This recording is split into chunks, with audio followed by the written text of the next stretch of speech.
What's up, everyone? Welcome into the Week 11 Peaked in High School's Trade Value Chart stream.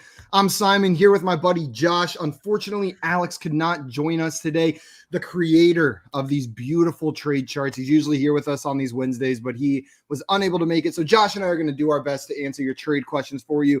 But luckily, he left us with the beautiful tool that is his trade value chart. So I think we're going to be okay. We do miss Alex, but we're going to be okay. Before we get started, I just want to give a full shout out to Alex. If you guys are not already aware of the work he's doing, you can find him on Reddit at Peaked in High School. I will post a link to his Reddit account in the chat. And then also, if you really like his trade charts and you want to get more information, Superflex, 6-point passing touchdown, you can subscribe to his Patreon and you get all sorts of added value over there on his Patreon. Below is his Reddit profile, and then I will throw his Patreon in the chat as well so that you guys can have access to that. And if you want to follow along on the charts as we're going through these questions, you can find those at the link I just sent you as well. So you can pull those charts up, play along with us as we're going through your trade questions. Josh, before we have any trade questions in here, I know you did a trade last week and you were calculating it a little bit before the stream started. Do you want to walk us through that one as a teaser? Yeah, absolutely. I liked this trade when I made it, and obviously, as you'll see, it's only gotten better for me. But just to give you guys an overview, I traded James Conner, Cordell Patterson, and Odell Beckham. I would assume a lot of people would classify those guys as sell highs, right? Maybe not Cordell Patterson. I think a lot of people saw long-term, and I still see value in Cordell Patterson once he's healthy. And I received Nick Chubb and CD Lamb. So nice. I would say that all in all, in my mind, I received the two best players, and the trade chart here agrees. So Nick Chubb here, he's at a 47 value. And then we come down to James Conner and Cordell Patterson. So if we just combine real fast, Nick Chubb and CD Lamb, who I received in this trade, CD Lamb's 30.5, Nick Chubb is 47. That would combine for 77.5. And then, like I said, I gave away James Conner, who's 23, Cordell Patterson, who's 21, and Odell Beckham, who I believe is 11 or 8.5, who jumped up 12.5 points. He was in the negative, actually. It looks like that would add up to be 52.5. So I got a supreme value here in this trade. Yeah, I love that one. And you know what? I honestly feel like Nick Chubb is even a little bit undervalued on this chart for the type of player that he is. I know Kareem Hunt coming back is probably affecting his value. But Josh, I love that trade for you. We got some questions in here already. What's up, Matt? Welcome in. He said, guys, opinions on Hollywood this week for Chicago, keeper or sell? So Josh, you're the Ravens fan here, and I know you were higher on Hollywood than most going into the season. So it's been good for you watching him perform the way he has. Do you view Hollywood as a sell high candidate, or do you think he's someone you're riding through the playoffs the rest of the season? For me personally, I'm riding Hollywood Brown. I think his connection with Lamar Jackson is legit. Guys, I don't know if a lot of people realize this. I know a lot of people know about the Cooper Kupp and Matthew Stafford connection, and that's a completely different story, right? But Lamar Jackson, Hollywood Brown, they're like best friends. They hang out on the weekends. They have a good time. They both don't drink, but they go out together and have a great time. There's a connection that's real there. So I understand that Rashad Bateman might concern you. He's going to get targets still, but Hollywood Brown is locked into the targets that he's going to receive, and he's the big play threat for the offense. If there's anyone I want to start on the Ravens offense, is actually Hollywood Brown. And I know Mark Andrews is there. Starting him at tight end. I know this past week was disappointing, but just look at the last 3 games target-wise for Hollywood Brown. Against Miami, even though it was an abysmal performance, he had 13 targets, 12 targets the week before, 14 targets the week before that. Like you said, Josh, he's the volume is king in fantasy football, and I want to keep Marquis Brown the rest of the season if I'm able to. On the Hollywood Brown topic, what's up, Jack? Welcome in. He said, thoughts on Hollywood for a 4th rounder next year. If you're getting Hollywood, then it's a keeper league, right? Is that what you're saying? So keeper dynasty. Because if it's a dynasty league, a 4th round pick is worth nothing. Gotcha. But if it's keeper league, this is the 4th round pick in an actual draft, right? Gotcha. I was looking we don't at this know as how a many keepers are involved. This was a 4th round rookie pick. If it's a 4th round rookie pick, slam dunk. But I don't think that's what you're asking, Hollywood Jack. Brown. I think Hollywood Brown's worth a 1st round pick personally. Maybe not a super flex, not a high 1st round pick, but a keeper with Rashad Bateman's development. It depends how many keepers there are, because that changes the value you're going to get in the 4th round. But Hollywood Brown's going to be probably around a 4th, 5th round pick next year in drafts, I would assume. That's what I was going to say. I think it's very fair. I think it's a very fair keeper value. But yeah, without seeing the rest of your team, your options for other keepers, I'm unable to give you a finite answer, but I do think that's very fair value for Hollywood in a keeper league. Absolutely. What's up, Bam? Welcome in. Glad to have you here. He said, hey guys, what do you think about this? Yesterday, obviously, I was trying to move on from a tight end. Yeah, I remember you had Fant, Knox, Gesicki, wanted to get rid of one of them. So he got a trade offer, Fant and Carson for Hunt and Elijah Moore. Would you guys have more faith in Hunt or Carson rest of season? So let's just see how these players are valued on the chart. Yeah, Hunt and I think Carson. That's a great idea. So I'm assuming we're have to go down a little bit. I'm assuming that Chris Carson has moved down in the trade value rankings. He is now at a 12. Now, where is Kareem Hunt? Kareem Hunt's at a 10. Okay. Similar. So they're very comparable. And this is half PPR. So And Kareem Hunt would probably go up a little bit in so Noah Fant's a 4 PPR. And then who was the other player? It was a wide receiver, right? Elijah Moore. And so it's a 5. So I mean, the trade chart says that it's fair. Essentially, it's like within a point, says it's very fair. Exactly. So I think what Bam's asking here is the correct question. Do you have more faith in Hunt or Chris Carson rest of the season? Right? For me, we've seen what happens with Browns running backs whenever they're healthy. They perform. The Browns have shown how they prefer to use Kareem Hunt, and I think whenever he comes back, they're going to use him exactly that same way. Now, you may have to wait longer. We don't know what's going on with Chris Carson, but just the complete uncertainty around the neck injury and the confidence I have in this Browns system for running backs, I'm going to go Kareem Hunt, even though he's not the lead back there. Yeah, this is a tough one for me personally.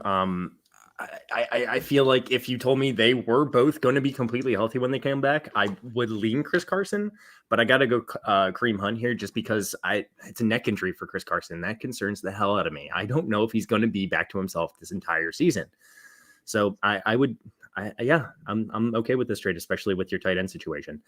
I wanted to bring up something just real fast that I noticed when I was looking over these charts. Mike Gesicki is ahead of TJ Hawkinson. They both had 0 catches this past week, and somehow Mike Gesicki he bumps ahead of TJ Hawkinson. Like I said, maybe more Hawkinson people only got one target. Maybe people were more burned by Hawkinson as well.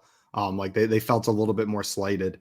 And it could just be catching up to him. He's been disappointing so far this season, and this could have been the final nail in the coffin that kind of drove people to drive his value down that far. Well, I'll say this. Mike Gesicki got 7 targets, and TJ Hawkinson got 1 target, and that might be part of this situation where it's like we're losing faith in TJ Hawkinson even being part of their game plan.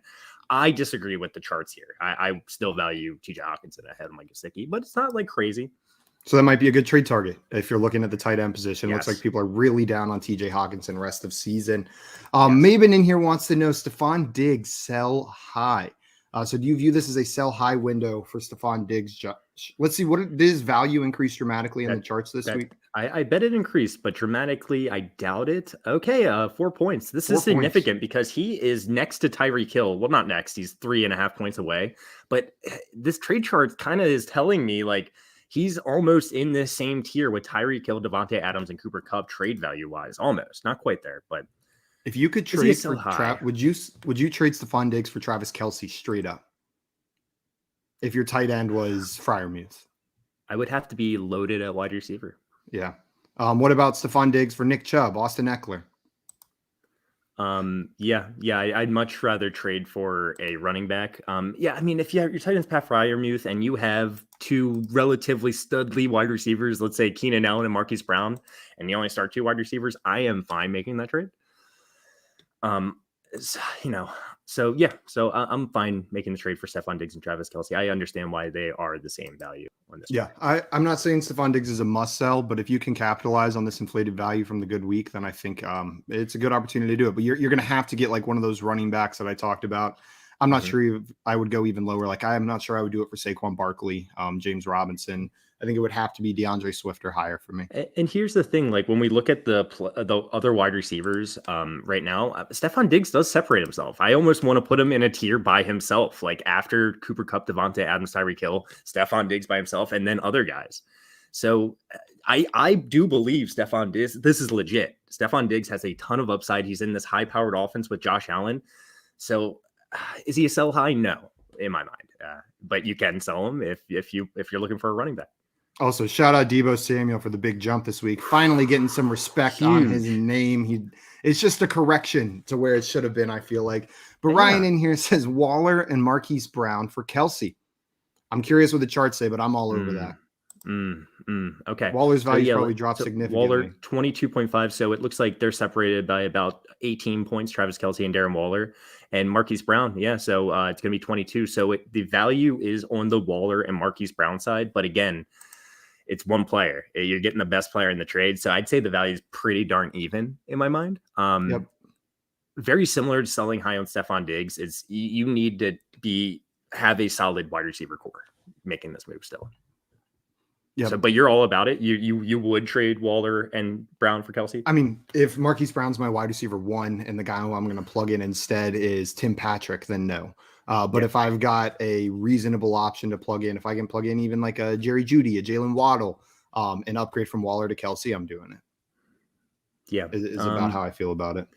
Yeah, I earlier this year traded, and it was right after Michael Carter broke out, so maybe it looks a little uglier now, but I traded Darren Waller and Michael Carter for Travis Kelce. So I understand making a move like this.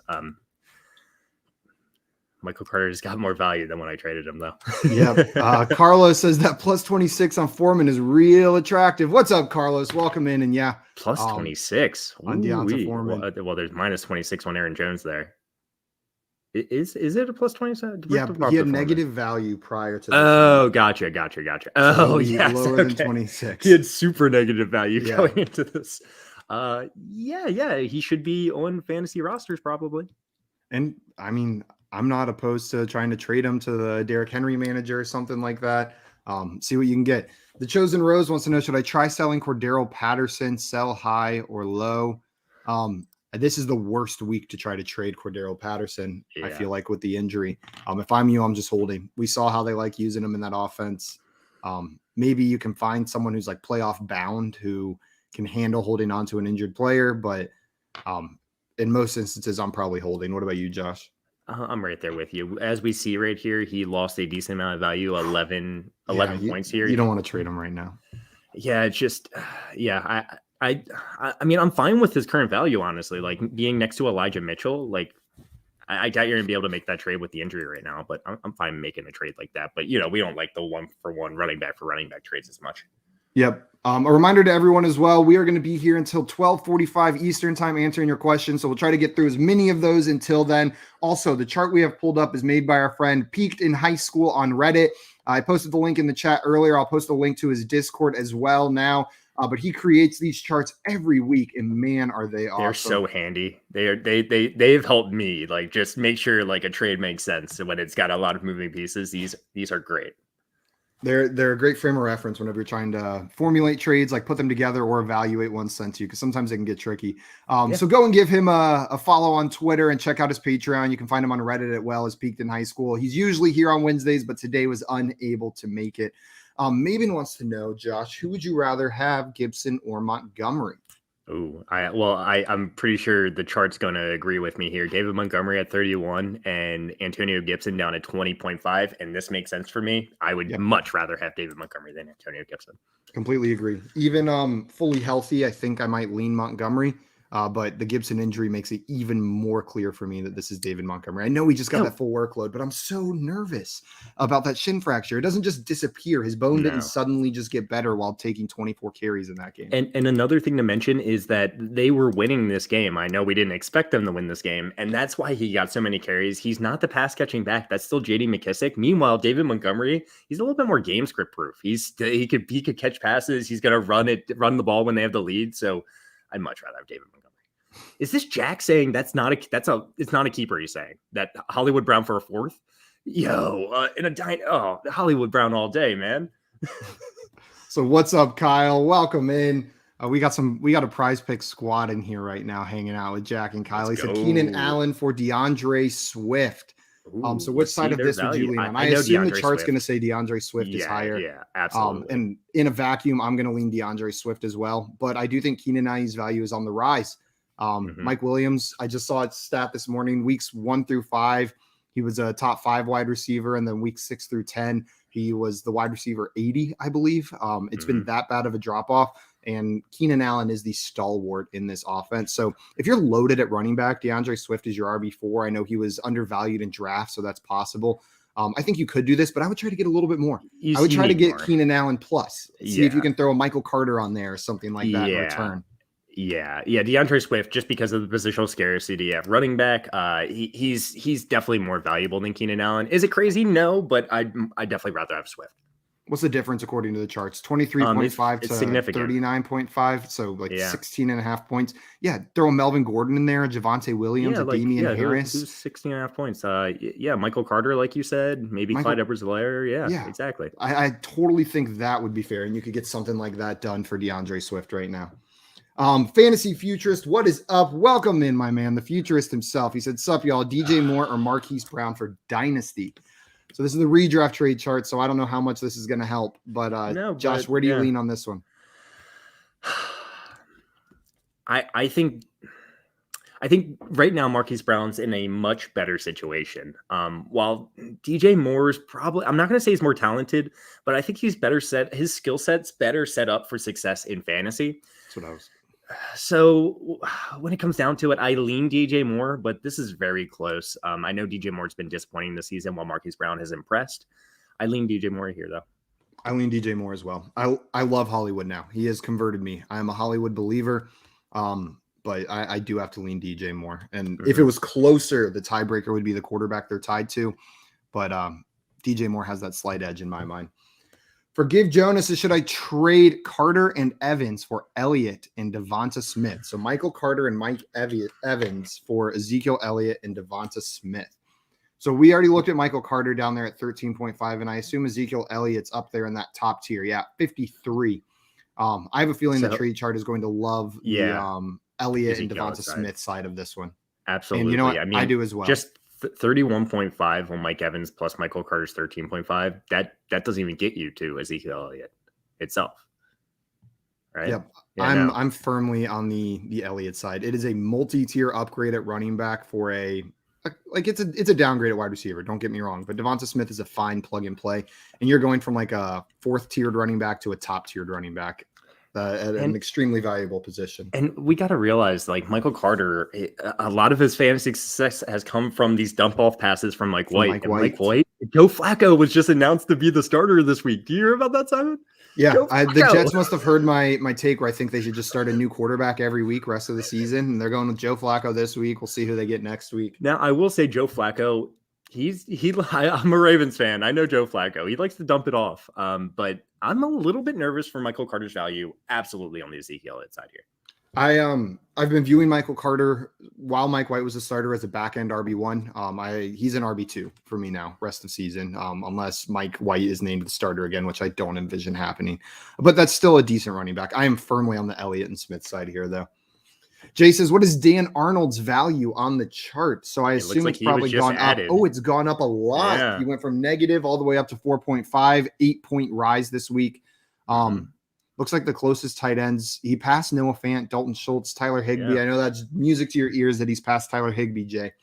It makes sense. It makes sense. This is about where he falls in line for me. I'd rather have Dan Arnold over Hunter Henry personally as well. I know Hunter Henry's killing it with touchdowns, but Dan Arnold's safer. The target volume is safer for Dan Arnold. You know what? I'll take Hunter Henry because if I don't have one of the top 5 guys, I'm just trying to pick a guy that's going to get a touchdown, and Hunter Henry seems like the most likely of those options It does seem like Mac Jones likes him too, so I don't blame you there. Yesterday I was on the Triple Play Fantasy stream, and they do a game every week, obscure tight end touchdown of the week, where everyone predicts a tight end that's less than 50% rostered. And I went with Hayden Hurst this week was my obscure tight end, just under the reasoning that the Patriots shut down the top option. They're probably going to shut down Kyle Pitts in this offense. Atlanta likes to use the tight end, so maybe Hayden Hurst. No Cordero Patterson. Patterson. Target's got to go somewhere. I like that call a lot, actually. So that is my obscure tight end of the week to get into the end zone. Hayden Hurst. Bam did another trade, said I did a trade in my other league, full PPR. I gave Terry, Javonte, and Singletary for CD and Bateman. Trade value-wise, it may seem bad, but my depth at RB is pretty good right now. So let's take a look at this one. Terry, Javonte, and Singletary. So let's start with Terry McLaurin. Right? Yeah, Terry McLaurin and CD Lamb. CeeDee Lamb's ahead of him, I assume. Yeah, there's CeeDee Lamb at 30.5. and Terry McLaurin's down here at 19.5. So pretty big difference. Yeah. We got an 11-point difference there. And who else was involved here? Javonte, Singletary, and then Bateman. Let's see where Javonte is. 18. Okay, Javonte's at 18. Singletary has got to be pretty low, right? 7. Then Bateman's probably pretty low as well. He's got to be somewhere in here, right? Right here at 7.5. So we'll just cancel out Singletary and Rashad Bateman. Essentially. Oh wait, they're the same part of this. Nope. Singletary and Bateman are on opposite sides. So Terry and Javonte for CD. I don't think this is a bad trade value-wise, Bam. You said this may seem bad value-wise. This checks out, and you got the best player in the trade. So I'm cool with it. This is a great trade for you, Bam. Value makes sense, and you got the best player. Yeah, and he said his running back depth is pretty good right now. So there's nothing to be concerned about. Singletary, I don't feel comfortable. He's an emergency start like every week. Maybe he gets a couple catches, maybe he gets that touchdown, but I don't feel comfortable with him in my lineup. And Javonte, while I am hoping and praying that once the Broncos come out of their bye, Javonte is more getting more carries and more involved in the offense. Melvin Gordon's look good. So yeah, I'm completely fine with this trade. Yep. Also, a reminder, everyone in here, we have limited time today, so we're going to be focusing primarily on trade questions. I apologize, but we are live at 3 p.m. today as well for a fantasy football game show, and we answer questions throughout that. So if you've got start-sit questions, come over there. And then on Tuesdays and Thursdays at 4:15 Eastern time, we are live for fantasy football office hours, and all we do there is answer any and every question you could bring in for us. So make sure to tune in then if you've got other questions.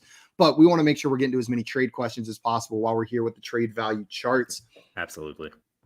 We've got another question here. Hey guys, my running backs and wide receivers are Kamara, Montgomery, J-Rob, Connor, Darrell Williams, Bateman, Kurt Gallup, Tony. Should I package an RB and a wide receiver to upgrade at the wide receiver spot? Yeah, I mean, that's wide receivers are a little weak, if we're being honest here, right? Yeah, I'm wondering what the package would be. I think it would probably have to include Bateman or Kirk. I'm not sure you're going to get much value added for Gallup or Tony. And then you've got a couple good trade options on the other side. There Connor? are some people out there that I think they think Tony has a lot of value. So James Conner would be the running back I'd be looking to move here. I like James Conner, but his value will decrease as the season goes on once Chase Edmonds is back. Look at this. James Conner, 23 points. You add anyone. Let's say you do add Tony to that. I'm assuming he only has a couple points. If you're able to get like a Keenan Allen, Deontay, any of these guys right here, yes, I'm all about that. I would 100%. A DK Metcalf, James Conner plus Rashad Bateman for DK Metcalf. Even if it's James Conner for one of these guys straight up, which I don't know if you're gonna be able to pull off. I'm completely fine with that. You need James Conner for Deontay Johnson would be great. James Conner for Chris Godwin would be beautiful. Hell, I'll even take James Conner for Marquis Brown. I'd be willing to do that with this game. Yeah, I'd be looking at these other options before that. But hey. Your wide receiver position's weak and your running back position's strong. Yeah. Tom in here. What's up? PPR. Should I do Amari Cooper and AJ Dillon for either CeeDee Lamb or DeAndre Hopkins, and which one? He's 6-4 with top points for. So looking at playoffs. So Amari Cooper's at 17.5, AJ Dillon's at 21.5, and I love my Josh math. That's going to be 39 points. And CeeDee Lamb, I think, is right around that. He's at 30.5. 30.5. Okay, gotcha. So a little low. Now I'm assuming DeAndre Hopkins is lower. Yeah, 22 points. So the trade value chart saying that this is not the best deal for you. However, I think AJ Dillon's a sell high, and I'd rather have CeeDee Lamb over all these guys. I think it's a fair trade. Maybe aim a little bit higher than CeeDee Lamb. Try to get Jamar Chase, what you can do. Justin Jefferson. See if you can snag one of those guys. If you can get one of the top three guys, it's easy. It's an easy, go for it. Yeah, I don't think it'll happen for the top three guys, but maybe that next tier. But start shooting your shot. I think that's a pretty decent sized package, especially if a team needs a running back the next couple weeks. You might be able to pull above your weight at the wide receiver position. And people think of Amari Cooper still as, an elite talent, where personally for fantasy purposes, he's a little bit lower for me, but I think you could pull something like that off even for one of the top tier guys. Yeah. Worth sending it out there. Maven says, should I trade Diggs and Montgomery for Austin Eckler and Henderson? Yeah. Yeah. Yep. We're not even going to look at the trade charts. I mean, we can look at it, but absolutely, I would say yeah, it's a really good trade. Yeah, I mean, the trade charts are going to be on the Eckler and Henderson side. Eckler, both those guys are top tier. Eckler's 49, options. Henderson's 32, yeah. then Diggs is 40. And who was the other guy? Montgomery's 31. Oh yeah. So it's actually not incredibly far off. I'm surprised that David Montgomery and Darrell Henderson are so close, kind of, but it makes sense. Yeah. Are you on the Eckler and Henderson side as well? Yes, I am. Two stud running backs. That's going to be hard to beat over there. What's up, Eduardo? Oh, sorry. We can answer this one real quick. It's a roster spot. Okay. I thought it was a trade whenever I put it up. Do you drop any speculative RBs to roster Corey Davis or drop Emmanuel Sanders for Corey Davis? He's got Benjamin, Foreman, Jeff Wilson, Gallman. I'm not trying to get Corey Davis. Your running back position is so weak too that you're saying you're only starting running backs Darrell Williams. You need to take as many shots at the running back position and just hope and pray that things fall your way and you end up with a starter. So no, you got to hang on to these running backs and just hope for the best. Unruly Drip says Carter for Hurts. So Michael Carter for Jalen Hurts. Yeah. I mean, especially in a one quarterback league, I'm always willing to acquire running backs for quarterbacks. So I'm assuming that the trade charts are going to fall in line with this. Down at 11 and Michael Carter's at 13.5. Actually, so the value's that close. Crazy far off. Yeah. Which makes sense. I'd much rather have Michael Carter. Yeah. I'm with you, Josh. I would much rather have that at the running back position, unless there are some situations. We're going into fantasy playoffs time right now, right? If Michael Carter is your fifth running back on your bench and your quarterback right now is Big Ben, then you can make this trade. But the value is on the Michael Carter side. Yeah, absolutely. In my mind, for sure.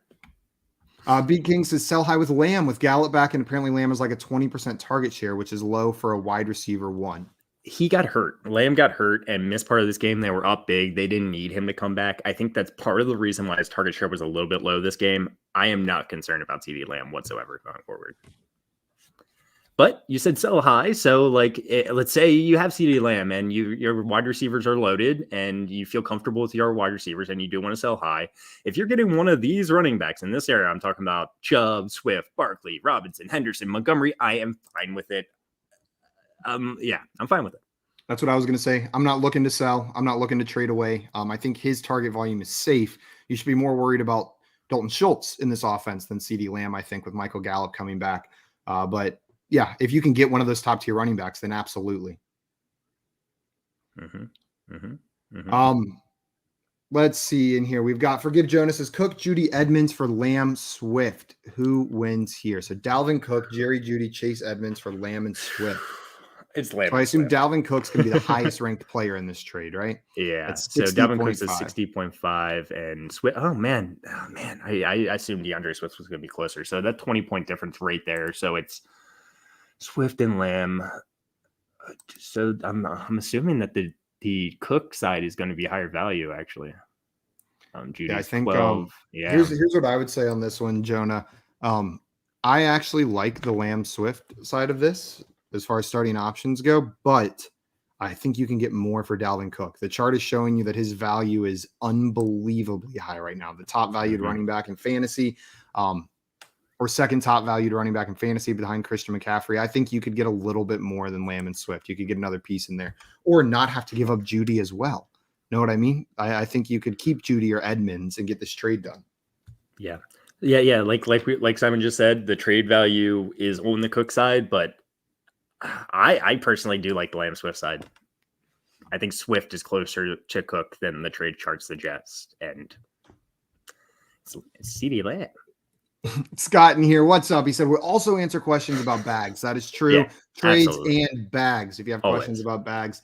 Mark in here says AJ Dillon and Higgins for Johnson. I assume Deontay Johnson. Yeah. So Josh, I got to jump for 1 second. I'll be right back. No you problem. Got this one? Yeah, absolutely. So it's AJ Dillon and Higgins for Deontay Johnson. Let's just check out AJ Dillon's at 21.1. Deontay Johnson's at 24.5. So obviously this is going to land on the AJ Dillon Higgins side for value. Let's just check out T. Higgins value real fast, 13.5. So yeah, the value is absolutely on the AJ Dillon and T. Higgins side for this. But me personally, unless I needed to win this week, unless I needed to win in the next couple of weeks where AJ Dillon's going to be the starter for what I project to be 2 weeks, I'm on the Deontay Johnson side, especially if this is a PPR league. These are half-point PPR trade charts, just so everyone knows. So Deontay Johnson's value goes up even more in a PPR league. So for me, I'm holding on to, I would rather have Deontay Johnson unless I needed to win now. If I needed to win to get into the playoffs, I would take the AJ Dillon and T. Higgins side of this trade. So that's kind of how I envision this. Let's see. We got Justin saying, what's up, guys? All right. AB coming in saying, looking to upgrade off Brandon Cooks. What tier of receiver can I get for Cooks and AJ Dillon? Also, is Chuba still a hold? Thanks. So I'll answer the second part of your question real fast. Is Chuba still a hold? Yeah, if you can. If you have Christian McCaffrey, I would not be trying to drop Chuba Hubbard. Now, if you don't have Christian McCaffrey, you can drop him. You can. I would want to hold on to him. We've seen in the past that Christian McCaffrey sometimes you just can't stay healthy. You're not going to be starting Chuba Hubbard while Christian McCaffrey is healthy, though. So it's really if you have the room on your bench to hold him, then do it. But you're looking to upgrade off of Cooks. And I like Brandon Cooks, by the way. What tier of receiver can I get for Cooks and AJ Dillon? So let's find Brandon Cooks trade value. He is at 15. All right. AJ Dillon is at 21.5. So, add those together, it's like 36.5. So what tier of running back you're asking for? What tier of receiver? Okay. So 36.5. So Jamar Chase actually falls right in line. And this makes perfect sense to me. I would be looking to get, if you can get really anyone in this range, DK Metcalf and up for me, I'm all about this trade. So you're looking for Jamar Chase, Justin Jefferson, Deebo Samuel, Mike Evans, CeeDee Lamb, AJ Brown, and DK Metcalf. If you could get Stephon Diggs, I love it. If you could get one of the top 3 wide receivers, which I doubt you're going to be able to get, absolutely go for it. But that's kind of the tier you're looking for right here. All right, let's keep moving. All right, so trade OBJ, speculative running back, and maybe Emmanuel Sanders, Renfro for running back 2, value ideas for the trade.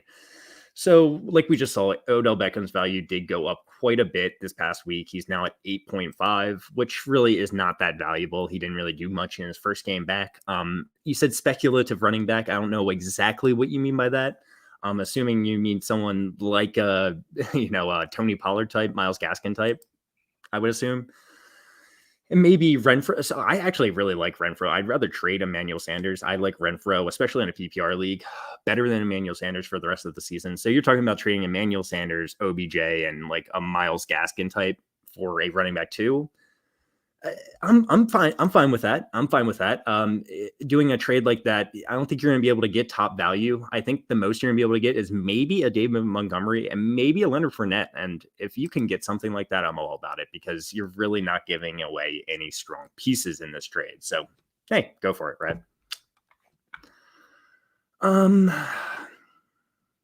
Justin asked status on CPAT and Damian Harris. I think it looks pretty bad for both of them. I don't think Cordell Patterson's going to play because it's on Thursday night. Damian Harris, he's more likely to play, but we'll see. There's no official news yet, I believe. All right. So Kelvion coming in and saying, would you do Zeke and Terry for D-Hop and Montgomery? I'm not even going to look at the trade chart real fast. And Zeke and Terry McLaurin, I would definitely rather have in this trade, but let's go ahead and look at it. We'll compare Zeke, who's at 53 to David Montgomery, who's at 31. And then when we I think Terry McLaurin might be ahead of DeAndre Hopkins. Let's see. So DeAndre Hopkins at 22 and Terry McLaurin is at, where is he? So he is lower. Okay. He's at 19.5. So that's not enough separation. I would rather have the Zeke and Terry McLaurin side of this trade. I was nervous for DeAndre Hopkins before he hadn't played these last 2 games. He's just not getting the catches and yards that we're used to seeing DeAndre Hopkins get. All right. He was getting the touchdowns. And when everyone's back and healthy, DeAndre Hopkins is going to be great. But Terry McLaurin's close enough to where I don't want to downgrade from Zeke to David Montgomery. So I prefer the Zeke and Terry McLaurin side of this trade. Slam it. All right. Jay coming in saying, I traded Pitts and Josh Jacobs for Kelsey last week. How does that look on the chart? Let's check it out. So Kyle Pitts is at 17 and Josh Jacobs is at 19.5. So that's going to be, high 30s. And then you got Kelsey. Yeah, it's going to look good on the chart.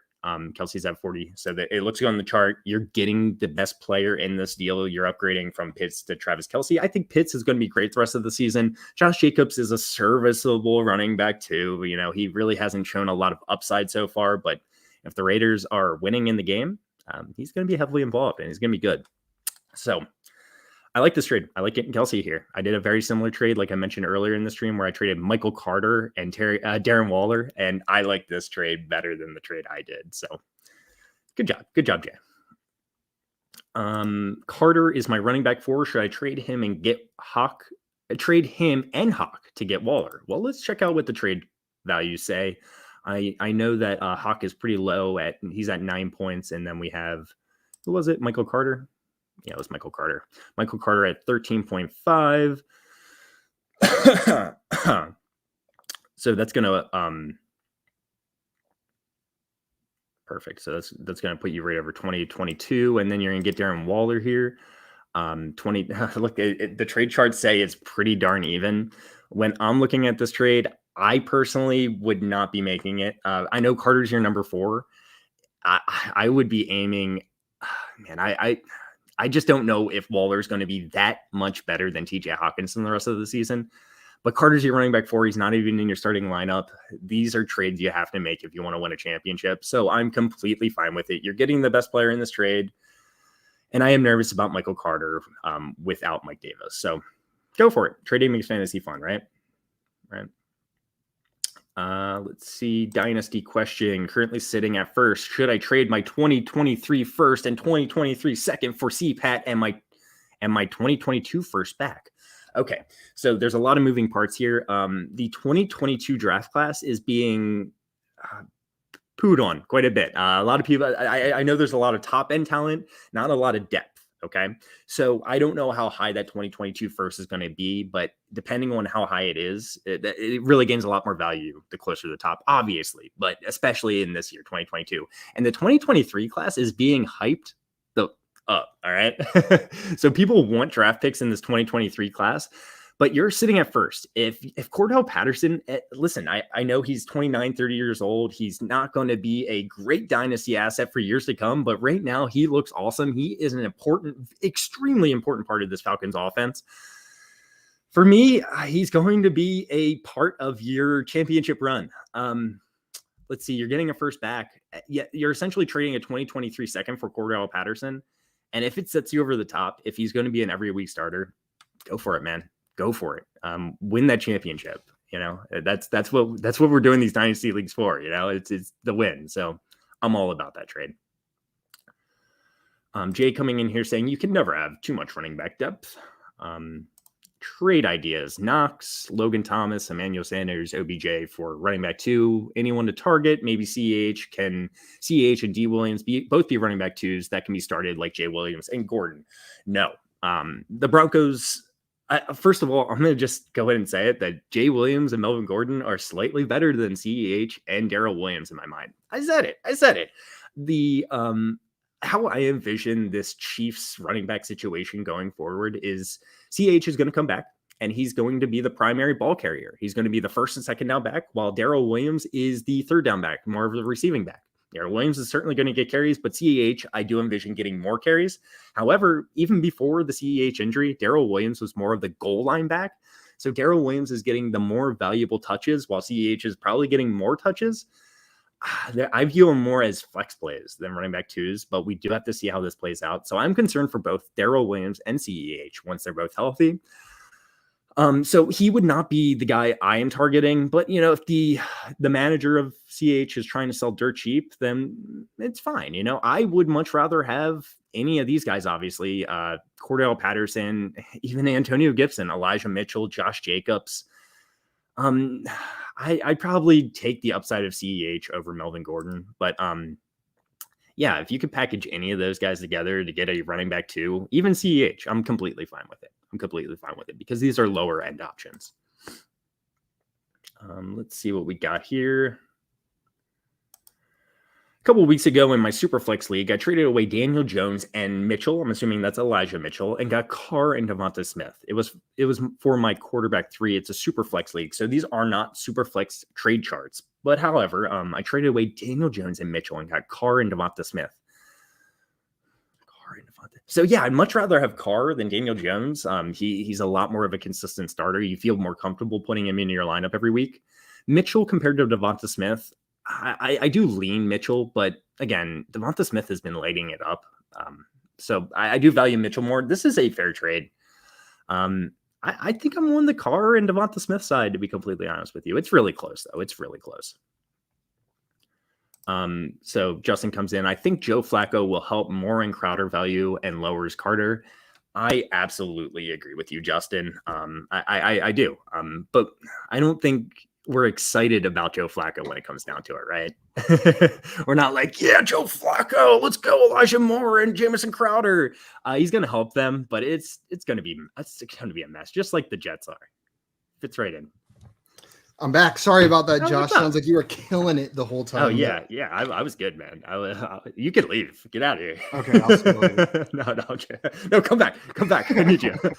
I need you for this question right here. Trade away Rodgers, Saquon, and Devonta Smith for Brady, Godwin, and Melvin Gordon. All right. So, ooh, okay. I'm just doing some quick math in my head. And upgrade at quarterback, upgrade at wide receiver, downgrade at running back. Yeah, downgrade at running back. And it's a serious downgrade at running back. Yeah. A significant downgrade at wide receiver too. Let's just first, I want to see upgrade, where Tom Brady is actually significantly valued. He's valued next to Josh Jacobs, 19.5, while Aaron Rodgers is down here at 12. So you're losing a little bit of value with Rodgers. Let's see the difference between Saquon real fast. Saquon's at 39.5, and who was the other guy? Melvin Gordon. Are we talking on the other side of the trade, or we're looking at the running backs here? I'm just comparing the positionals. 16 Melvin for Melvin Gordon. So this is where the big value discrepancy I think is going to come in more. And real fast, Godwin's at 25, and where is Devonta Smith at 12? So I'm pretty sure I just did some quick math in my head, and I think the value is on the Rodgers, Saquon, and Devonta Smith side simply because of Saquon Barkley, but it seems relatively fair. So what are your initial thoughts here, Simon? How do you feel about this? When I first saw this, I got excited about the right-hand side, the Brady Godwin side. It's such a big upgrade at wide receiver. But then I take a step back, and how big of an upgrade from Rodgers to Brady do you really expect rest of season? Do you think Brady's going to keep up the pace that he had at the beginning of the year for the remainder of the year? I know the Bucs have been struggling a bit. I think I end up on the Rodgers, Saquon, Devonta Smith side here, actually. But it is tempting to get the Brady Godwin stack on the other side. It's just too big of a downgrade from Saquon to Melvin Gordon. And best case scenario for Melvin Gordon is his value stays the same rest of season, right? He's not without injury. He's not an appreciating asset. No. Without injury, the best case scenario, and the one that I think is likely, is that he just keeps the same value rest of season. Which has been solid value. He's been a guy you want in your lineup every week. But it's not really that top end running back that you would like, that we could envision Saquon being. Which side are you on? It's such a fair trade. I don't want to say it. I'm on the Brady Godwin Melvin Gordon side. Trade him in fantasy fun. Make it happen. Let's go. I get it. It's so close though. It's a very close trade. So I don't blame either side here. You want to hit this one? Steven said, I sold Deontay Johnson for Darrell Henderson. I have Burrow, Eckler, Najee, Cook, Madison, A.J. Brown, Bateman, Fant, etc. Ooh, the etc. is what does it for me. Trying to get a top receiver for Henderson, but nobody wants him. Any trade advice? So, I mean, why'd you sell Deontay Johnson for him? I was going to say, Deontay Johnson's a receiver that I might be fine trading Darrell Henderson for. This is a tough time to trade Darrell Henderson. His value is lower than it has been in previous weeks. I think he's put up some disappointing performances for you. The Rams offense has been struggling as a whole. So this probably isn't the best sell window, but I still think you could probably get a deal done for maybe an A.J. Brown, who's been really struggling recently, and go trade for him. You could try CeeDee Lamb. Oh, he has A.J. Brown, right? DK Metcalf is a great one with Russell Wilson back. I think that's a great player you could trade for. And then I know the trade chart's caught up with Deebo Samuel now, but maybe your league mates haven't caught up on the value of Deebo Samuel. I would do Darrell Henderson for Deebo Samuel. Yeah, Yeah. Oh, yeah. Absolutely. And I like what you did here. I'd rather have Darrell Henderson in a bubble over Deontay Johnson. They're close. So you're really just trying to like flip and then flip again. So, yeah, I guess it makes sense trading him with your running back and wide receiver positions right now. So, yeah, I'd be looking to get someone like Simon just said in that range. Joey said we need a solo Josh show. Sounds like I'm not even needed here, Josh. You got it. The people want No, we Josh. needed you. We needed you, man. We needed you. Oh, Front Yard Fantasy, my own company. Oh, they agree. They agree with it. Guys, let's hit one more question, Josh, and then we're gonna have to sign off for the day. Everyone, thank you for coming in with these awesome questions. I had fun while I was on here. I don't know what Josh did while I was gone. Eduardo in here says trade Emmanuel Sanders and OBJ for Corey Davis and Elijah Moore and Kendrick Bourne. I'm just trying to like, process it in my own brain. Yeah, why? Like Elijah Moore, Kendrick Bourne, Corey Davis are all kind of waiver wire level wide receivers for me. Plug and play, pick up in an emergency. I would rather the Emmanuel Sanders and OBJ side. I know Kendrick Bourne's been stepping it up a bit recently, but I'll take Emmanuel Sanders and OBJ. I would be more comfortable plugging either of those guys into my flex any given week going forward than any of the three on the other side. And OBJ has so much freaking upside. I understand what he's done so far this season and this previous week, but he has so much upside with this Rams offense. We still don't know exactly what he's going to be. Out of all these receivers, OBJ is the guy I want to have the most, and the trade charts reflect that. And yeah, I'm saying on the OBJ and Emmanuel Sanders side myself. Yeah, and I don't know what the season holds for OBJ, but the Rams are going to see better days offensively. There's too much talent. They've gotten out of sync the past 2 weeks. Just they've got their bye. They're going to get things right, and hopefully OBJ is a part of that gameplay. Yeah. And then just one more comment here I'm going to put up. I got Alvin Kamara for Van Jefferson and Jeremy McNichols. Jeez, Louise. Oh my gosh. Congratulations. Trade of the year. All right. That is wild. Guys, that is going to be it for our trade value chart stream today. A reminder before we jump off, our buddy Peaked in High School makes these charts. You can find them on Reddit at Peaked in High School. I posted the link in the chat. And then also, if you love these charts, you can get the standard half PPR, full PPR on Reddit. But if you want more, you can go to his Patreon. You get the super flex 6-point passing touchdown, a little bit more custom responses from Alex himself. So make sure you guys go and subscribe to him on Patreon. 100% worth it. I think that's going to be it for us today, though, guys. Thank you so much again for coming in. We will be live, the Front Yard Fantasy crew, at 3 p.m. playing fantasy football games on the Fantasy Football Game Show. We are debuting a new game for us, Fantasy Jeopardy. Oh, no. Josh put it together. So if you want to come watch Josh host a new game, come watch it. Our new games don't always go well, but I have a feeling Josh is batting 100% with new games. I think every new game you've introduced has gone really well. So you know what, guys? Come on in, check it out. It might be a mess. It might be great, but either way, you're going to get some entertainment out of it. On that note, we will see you guys later. Thank you for tuning in. Adios, everyone. Peace. Trading makes fantasy fun.